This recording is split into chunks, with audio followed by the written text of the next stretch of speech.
तू डिक्टेटर, नहीं नहीं, तू डिक्टेटर, तू डिक्टेटर, तू डिक्टेटर। काबिल बन रहा है हथियार देके, पैसा डुबवा दिया। तू चोर है, तू झूठा है। तू चोर है, तू चोर है। जिस तरह की लड़ाइयां गली मोहल्लों के नुक्कड़ों पर होती थी, अब दो देशों के राष्ट्रपतियों के बीच हो रही है। होल्ड नो बार्स वाला माहौल है।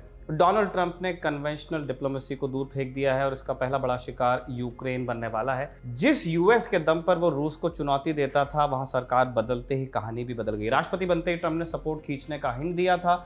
उन्होंने यूक्रेन को बताए बिना रूस से डील भी शुरू कर दी। इससे यूक्रेन नाराज है। राष्ट्रपति वोलोदिमीर ज़ेलेंस्की ने कह दिया कि हम ऐसी डील को कतई नहीं मानने वाले। ट्रंप रूस के भुलावे में जी रहे हैं। बोलने को तो ज़ेलेंस्की ने ये सब बोल दिया, मगर ट्रंप का ईगो हर्ट हुआ। उन्होंने ज़ेलेंस्की को काम चलाओ कॉमेडियन और तानाशाह कह दिया। ये भी कहा कि अगर कुर्सी नहीं छोड़ी तो तुम्हारे पास कोई देश नहीं रहेगा। इस तरह की भाषा की उम्मीद किसी जिम्मेदार पद पर बैठे शख्स से आमतौर पर नहीं रहती है, लेकिन ये आम वक्त तो नहीं है। ये दौर महानतम साबित होने का है, भले ही उसके लिए अपने दोस्तों को नीचे ही क्यों ना दिखाना पड़े। Ukraine is under the bus now. उसे धकेल दिया गया है। यूक्रेन ये चोट सह पाएगा या नहीं? क्या ट्रंप और ज़ेलेंस्की की लड़ाई पॉइंट ऑफ नो रिटर्न की तरफ बढ़ गई है और क्या कलेक्टिव वेस्ट का अब अंत भी हो सकता है? इन सवालों पर विचार करने के बाद हम चलेंगे इजराइल, जहां युद्ध विराम का पहला फेज अब खत्म होने वाला है, लेकिन दूसरे फेज को लेकर कोई सहमति नहीं बनी है। इसके चलते फिर से जंग शुरू होने की आशंका है। इजराइल और हमास के लिए क्या क्या स्टेक पर है और अगर युद्ध विराम समझौता टूट जाता है तो आगे क्या हो सकता है? आज के एपिसोड में हम इसी पर विस्तार से बात करेंगे। ये खबर गांव है। नमस्कार, स्वीकार कीजिए निखिल का। आप हमारा डेली इंटरनेशनल बुलेटिन राजदूत देख रहे हैं।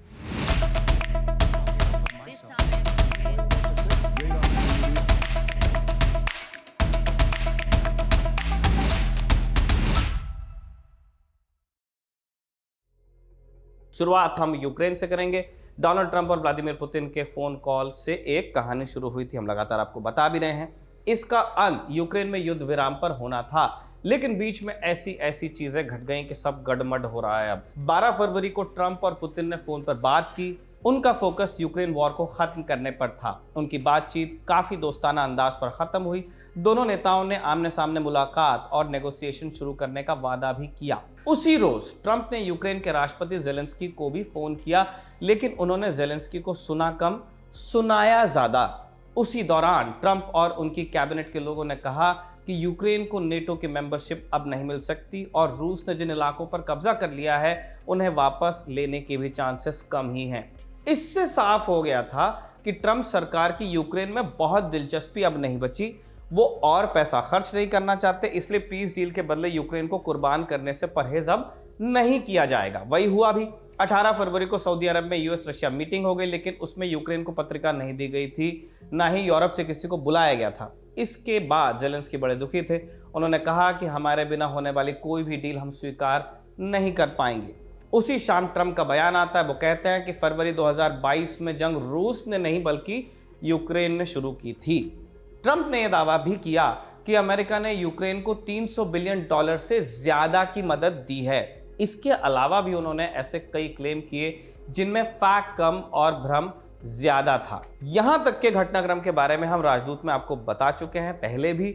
उन वीडियोस के लिंक आपको डिस्क्रिप्शन में दे रहे हैं। अब चलेंगे आगे। 19 फरवरी को वोलोदिमीर ज़ेलेंस्की ने कीव में एक प्रेस कॉन्फ्रेंस को एड्रेस किया। वहां पे भी होती है। वहां उन्होंने कहा कि अगर कोई मुझे कुर्सी से हटाने का ख्वाब देख रहा है तो सफल नहीं होगा। मेरी 4% अप्रूवल रेटिंग असल में रूस का प्रोपेगेंडा है। ट्रंप इसके जाल में फंस गए। दरअसल ट्रंप यूक्रेन में राष्ट्रपति चुनाव की मांग कर रहे हैं। ज़ेलेंस्की 2019 से राष्ट्रपति की कुर्सी पर हैं। उनका कार्यकाल 24 में खत्म हो रहा था, लेकिन मार्शल लॉ के चलते चुनाव नहीं हो पाए और इसी वजह से ज़ेलेंस्की की लेजिटिमेसी पर अब सवाल उठ रहे हैं। सवाल उठाने वालों में रूस ऑब्वियसली सबसे आगे है। इसी आधार पर पुतिन ज़ेलेंस्की से बात करने से मना भी करते आए हैं और अब ट्रंप ने भी रूस वाला राग पकड़ लिया। इसलिए ज़ेलेंस्की ने प्रोपेगेंडा वाली बात कही। उन्होंने प्रेस कॉन्फ्रेंस में एक और चीज का जिक्र किया जिसका जिक्र बहुत कम हो रहा है। Rare earth minerals. इनका इस्तेमाल स्मार्टफोन से लेकर इलेक्ट्रिक कार और फाइटर जेट्स तक में होता है। पिछले कुछ वर्षों में इनकी डिमांड बढ़ी है, लेकिन इनकी मात्रा तो सीमित है। अभी चीन इनके प्रोडक्शन और प्रोसेसिंग में सबसे आगे है। यूएस को अपनी जरूरत के लिए चीन, मलेशिया, जापान और एस्टोनिया जैसे देशों पर निर्भर रहना पड़ता है, लेकिन चीन इनके एक्सपोर्ट को कंट्रोल भी करता है और इसके चलते यूएस का प्रोडक्शन और सप्लाई चेन प्रभावित होता है। यहां पर यूक्रेन अच्छा विकल्प बन सकता है। यूक्रेन में रेयर अर्थ मिनरल्स और दूसरे खनिजों का बड़ा भंडार है। जब सितंबर 2024 में जेलेंस्की विक्ट्री प्लान लेकर यूरोप और यूएस में घूम रहे थे, उन्होंने ऑफर दिया था कि सहयोगी देशों की कंपनियों को इन मिनरल्स में इन्वेस्ट करने का मौका देंगे। ये विक्ट्री प्लान ट्रंप को भी दिखाया गया। बाकी प्लान को तो उन्होंने नजरअंदाज किया, लेकिन उनकी नजर रेयर अर्थ मिनरल्स पर टिकी रह गई। Once a businessman always a businessman. फिर जनवरी 2025 में ट्रंप की वापसी हुई। उन्होंने कहना शुरू कर दिया कि हम यूक्रेन के लिए जितना खर्च कर चुके, हमें भरपाई चाहिए। फरवरी के पहले हफ्ते में ट्रंप सरकार ने एक ड्राफ्ट कॉन्ट्रैक्ट जेलेंस्की को भेजा। मीडिया रिपोर्ट्स के मुताबिक इसमें अमेरिका ने यूक्रेन से उसके रेयर अर्थ मिनरल्स में से आधा हिस्सा मांग लिया। इसके अलावा तेल और गैस की खदानों और बंदरगाहों का कंट्रोल भी देने को कहा। ये चीजें जंग में दी गई मदद के बदले में मांगी गई थी। ड्राफ्ट में यह भी कहा गया कि अमेरिका पोस्ट वॉर यूक्रेन में उनकी सुरक्षा के लिए अपने सैनिक भी उतार सकता है। जेलेंस्की ने इस मांग को खारिज कर दिया। इसके कुछ दिन बाद ही ट्रंप ने पुतिन को फोन किया और उनसे यूक्रेन वॉर खत्म करने को लेकर डील शुरू कर दी। ऐसी डील जिसको अभी तक रूस ही डिक्टेट करता दिख रहा है। इसे लेकर ट्रंप की काफी आलोचना हो रही। कहा जा रहा है कि ट्रंप पुतिन के इशारों पर नाच रहे हैं। वैसे उम्र ज्यादा है तो नाचने की बजाय चलना कहना चाहिए। ब्रिटिश टेबलॉइड डेली स्टार के पहले पन्ने पर पट्टा पहने ट्रंप की तस्वीर है। पट्टे का दूसरा सिरा पुतिन के हाथ में है। अखबार की सुर्खी है पुतिन्स पूडल। पूडल कुत्ते की एक प्रजाति होती है। बहरहाल जेलेंस्की ने अपनी प्रेस कॉन्फ्रेंस में रेयर अर्थ मिनरल्स देने की मांग पर भी जवाब दिया। उन्होंने कहा कि यूक्रेन बिकाऊ नहीं है और अमेरिका की डिमांड को गंभीरता से लेने की जरूरत भी नहीं है। इस पर ट्रंप ने जैसे रिएक्ट किया वो देखने लायक था। ट्रंप का रिएक्शन अंग्रेजी में है, हम उसका भावानुवाद आपको बताएंगे। ट्रंप ने लिखा कि एक ठीक ठाक सफल कॉमेडियन वोलोदिमीर जेलेंस्की ने अमेरिका को $350 बिलियन का खर्च करवा दिया। एक ऐसी जंग में जाने को यह खर्च हुआ जो जीती नहीं जा सकती थी। ये जंग कभी शुरू ही नहीं होनी चाहिए थी, लेकिन अमेरिका और ट्रंप के बिना इसे कभी खत्म नहीं कर पाएंगे। वो जेलेंस्की को कह रहे हैं। अमेरिका ने यूरोप की तुलना में $200 बिलियन ज्यादा दिए हैं। यूरोप को तो पैसे वापस मिलने की गारंटी है, लेकिन अमेरिका को कुछ भी नहीं मिल रहा। सुस्त जो बाइडेन ने इसके बदले में कुछ क्यों नहीं मांगा, जबकि ये जंग हमसे ज्यादा तो यूरोप को प्रभावित कर रही थी। हमारे बीच एक सुंदर और विशाल महासागर है। और तो और जेलेंस्की ने यह कबूल किया है कि हमारे भेजे गए आधे से ज्यादा पैसे गायब हो चुके हैं। वो चुनाव करवाने को तैयार नहीं, जबकि पोल्स में उनकी रेटिंग काफी खराब है। उन्हें बस बाइडेन के इशारों पर नाचना आता था। जेलेंस्की तानाशाह है, ये भी बोल दिया उन्होंने चुनाव करवाए बिना सत्ता पर कब्जा कर रखा है। अच्छा होगा कि वो जल्द से जल्द कुर्सी छोड़ दें, नहीं तो उनके पास कोई देश नहीं बचेगा। इस बीच हम रूस के साथ जंग खत्म कराने की कोशिश कर रहे हैं। सबको भरोसा है कि सिर्फ ट्रंप और ट्रंप सरकार ही ये काम कर सकती है। बाइडेन ने कभी कोशिश ही नहीं की। यूरोप शांति लाने में नाकाम रहा और जेलेंस्की का इरादा है कि जैसा चल रहा है चलने दिया जाए। आगे क्या कहा, मैं यूक्रेन से प्यार करता हूं, लेकिन जेलेंस्की ने अपने देश को बर्बाद कर दिया। लाखों लोग बेमतलब मारे गए और ये अभी भी चल रहा है। इसमें कुछ बातें तो रैंड थी, जबकि कुछ में फैक्ट्स की कमी थी, जैसे $350 बिलियन देने का दावा। जर्मन थिंक टैंक केल इंस्टीट्यूट के मुताबिक जनवरी 2022 से दिसंबर 2024 के बीच यूरोपियन यूनियन EU और यूरोप के दूसरे देशों ने मिलकर कुल जमा $258 बिलियन देने का वादा किया, जबकि इस अवधि में अमेरिका ने $124 बिलियन कमिट किया। यूरोप के देशों ने $138 बिलियन एलोकेट किए, जबकि अमेरिका ने $119 बिलियन दिए। जहां तक सैन्य मदद की बात है, उसमें अमेरिका ने $67 बिलियन की मदद की, यूरोप ने $65 बिलियन की मदद की। इसमें ध्यान देने वाली बात यह है कि अमेरिका का पैसा इंडिविजुअल कैपेसिटी में आया है, जबकि यूरोप के मामले में यूरोपियन यूनियन अलग पैसा दे रहा है और यूरोप के देश अलग से मदद दे रहे हैं, यानी डबल। इसमें अमेरिका बहुत आगे है, लेकिन ये $350 बिलियन भी नहीं है, उतना नहीं दिया। दूसरी बात, ट्रंप ने वादा किया कि जेलेंस्की आधी मदद को गायब कर गए और उन्होंने ये बात स्वीकार की। अब ये क्लेम भी मिसलीडिंग है। जेलेंस्की ने ऐसा कभी नहीं कहा। दरअसल उन्होंने 1 फरवरी को अमेरिकी न्यूज एजेंसी एसोसिएटेड प्रेस को इंटरव्यू दिया था। उसमें कहा था कि लोग अमेरिका के $200 बिलियन की बात करते हैं, लेकिन हमें तो सिर्फ $76 बिलियन की मदद मिली, उसमें से भी ज्यादातर हथियारों के तौर पर। अमेरिका जो सैन्य मदद यूक्रेन को दे रहा है, उसका अधिकांश पैसा उसी के यहाँ खर्च हो रहा है। हथियार उसी की फैक्ट्री में बनते हैं। अमेरिकी सैनिकों को मिलने वाली सैलरी भी यूक्रेन को दी जा रही मदद में जोड़ ली जा रही है। Centre for strategic and international studies की रिपोर्ट के मुताबिक यूक्रेन को अमेरिका से मिल रही सैन्य मदद का 86% और टोटल मदद का 72% हिस्सा अमेरिका के अंदर ही खर्च होगा। इसलिए ट्रंप का यह दावा भी भ्रामक है। और ये पोलाइट तरीका है कहने का। तीसरी बात, ट्रंप ने ज़ेलेंस्की की अप्रूवल रेटिंग पर सवाल उठाए। उनका कहना है कि 4% से भी कम लोग ज़ेलेंस्की को स्वीकार करते हैं, लेकिन जनवरी 2025 में अप्रूवल रेटिंग 52 से बढ़कर 57% तक भी पहुंची थी। हालांकि इसके आधार पर चुनाव की मांग को खारिज तो नहीं किया जा सकता। ज़ेलेंस्की मार्शल लॉ का हवाला देकर चुनाव टाल रहे हैं। फरवरी 2024 में उन्होंने तत्कालीन आर्मी चीफ वैलेरी ज़ालुझनी को इसलिए बर्खास्त कर दिया क्योंकि उनका नाम राजनीतिक प्रतिद्वंद्वी के तौर पर सामने आने लगा था। प्री इलेक्शन पोल्स में भी वो ज़ेलेंस्की को चुनौती दे रहे थे।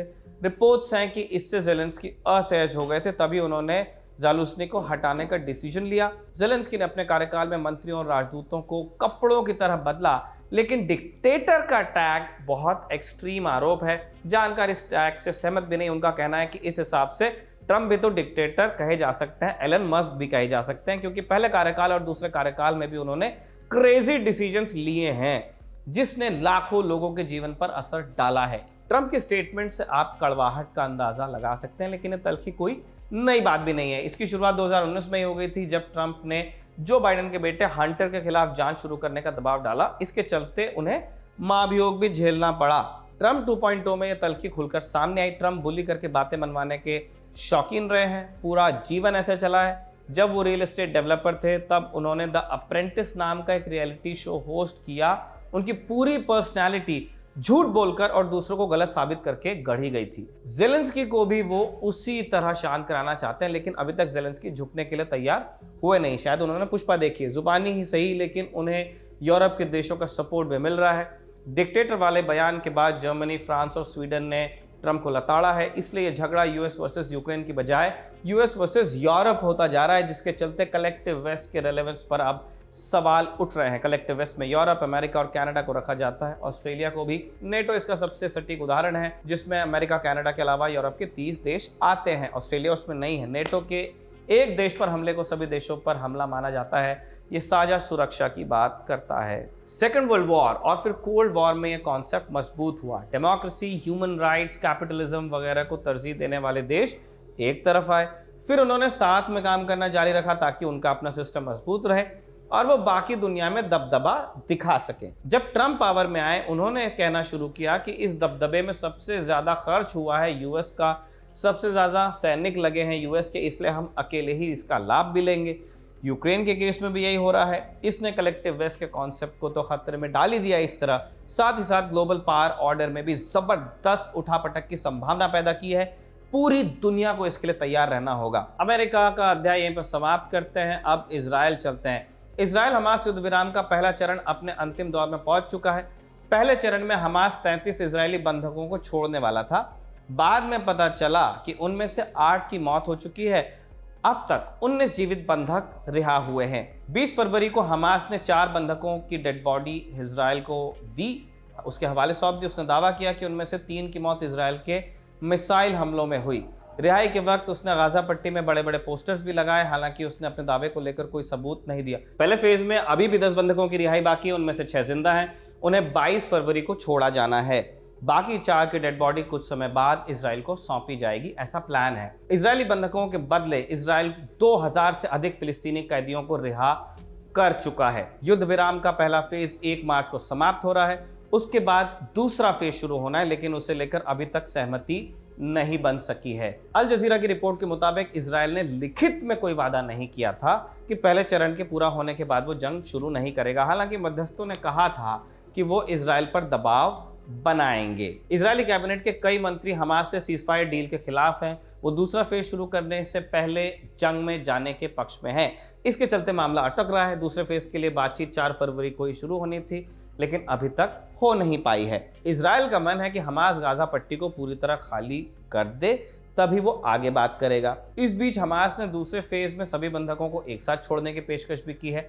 इसके बदले में इजराइल को पूरी तरह से गाजा खाली करना होगा, ऐसा वो कह रहे हैं, मगर इजराइल इसके लिए तैयार नहीं। प्रधानमंत्री नेतन्याहू उल्टा गाजा पट्टी को पूरी तरह खाली कराने के प्लान पर अटके हैं, ताकि ट्रंप को रियल एस्टेट बिजनेस के लिए जमीन मिल जाए, एज इफ वो कोई ग्रेटर नोएडा की लैंड है। इसके चलते युद्ध विराम का भविष्य अधर में लटका है। आशंका है कि हिंसा, विस्थापन और बर्बादी का दौर एक बार फिर शुरू हो सकता है। एथनिक क्लेंजिंग का डर है। इजराइल हमास युद्ध विराम और ट्रंप के गाजा प्लान के बारे में हम बता चुके हैं आपको पहले। लिंक आपको उन एपिसोड्स का डिस्क्रिप्शन में मिलेगा। इसी के साथ आज का राजदूत समाप्त होता है। इसे लिखा था अभिषेक ने, निवेदिता ने रिकॉर्ड किया था और उनकी मदद की थी शुभम ने। आप खबरगांव को देखते रहिए, लाइक कीजिए, सब्सक्राइब कीजिए और बने रहिए हमारे साथ। शुक्रिया, शुभ रात्रि।